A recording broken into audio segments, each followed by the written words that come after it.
Iran, though, releasing the news of the indictments just before talks today in Vienna to bring the United States back into the Iranian nuclear weapons deal. Our senior Washington editor, Lindsay Duncombe, is on that story for us this morning. Lindsay, good to see you. What is the status of this deal right now? Well, it's pretty much collapsed, Heather.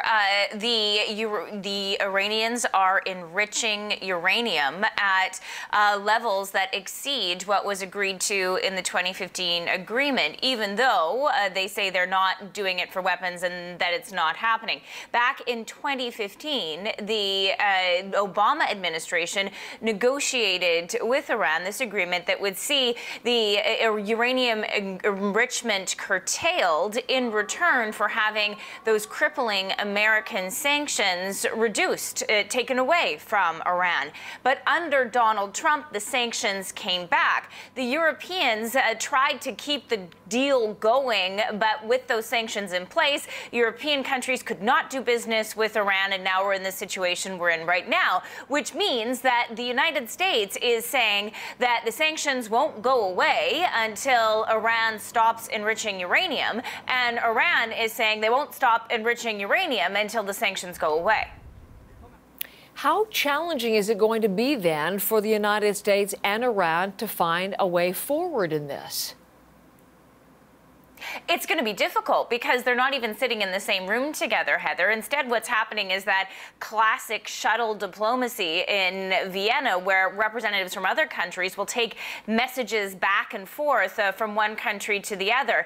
What they're really looking for here is a roadmap, a path forward to try to get to some kind of agreement. And really, the U.S. State Department is really setting expectations low on this. Here's Ned Price speaking at a briefing yesterday.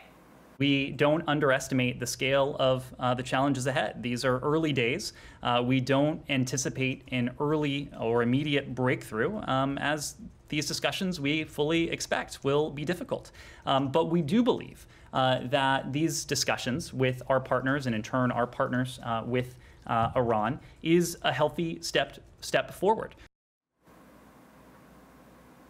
Domestic politics are also at play in both countries, Heather. Iran has an election coming up, and here in the United States, there's pressure on the new Biden administration to do more. Biden campaigned saying that he wanted to go back into the agreement, but he also says he wants a better agreement, and the pressure is to sign an agreement that would not just curtail nuclear ambitions, but would also curtail the missile program in Iran and end its support for Syria and terrorist groups. Lindsay, thank you very much. Lindsay Duncombe is our senior Washington editor.